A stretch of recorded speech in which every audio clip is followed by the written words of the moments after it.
Well, happy Mother's Day. Hopefully, you've gotten all your presents wrapped and you're going to have an enjoyable day. Today, I thought I would talk about how to do planting and flowers on a budget, because we know flowers can get pretty expensive.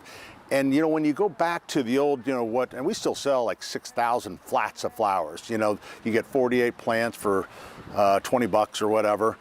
And you can do a lot, and that's kind of what everybody used to do, but those have slid over the last number of years because all of the new vegetative plants. For example, this is lobelia from a flat, so it's a 4-pack, costs $1.79 or something like that, and you have 4 plants. Well, here is then the vegetative version of that.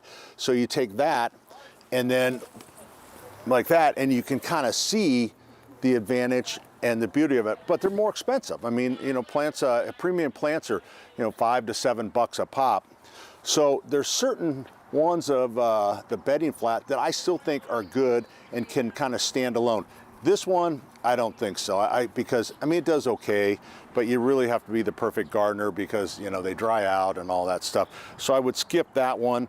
Begonias, here is your vegetative begonia and regular flat begonia. They actually do well because way before this came around, you could buy these in hanging baskets. So if you put enough of them in a hanging basket or a pot, fertilize them, they mound very nicely. So begonias, yes.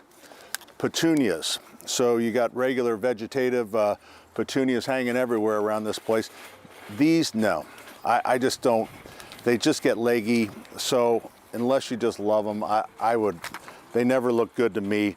Marigolds, people still use around the garden to prevent insects, to repel insects, so that's still real popular. And then down here, the old, this isn't a flat, but this is a little tip. So this is a cutting geranium, so this starts from a cutting. Makes this plant, again, back in that $5 to $7 range. Well, a little tip here, you could get, it's the same geranium, but it started from a seed. So it's not quite as mature as that one. In a windstorm, you see how the petals will come off of it, where the mature ones, it won't. But eventually it gets there. And this is about 1/3 of the price of a cutting geranium. So little tip there. Then there's some classics that people love.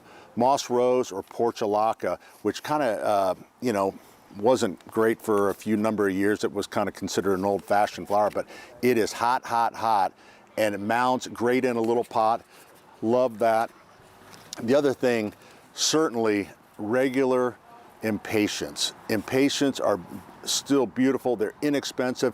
You can do, if you get a plastic pot, you get these plastic pots up to 12, 16 inches, fill them full of that, shaded area, you will have a show like you wouldn't believe. So, and it doesn't have to be expensive. So there's all kinds. And then the other thing that's come back is zinnias. State Fair zinnias is huge. It's probably one of our best selling things in a flat, inexpensive, but you can also get the small version because these are going to get pretty tall right here in a pot. Absolutely beautiful on a budget. There's something for everyone. Have a question you'd like me to answer? Shoot me an email at askpat@wthr.com.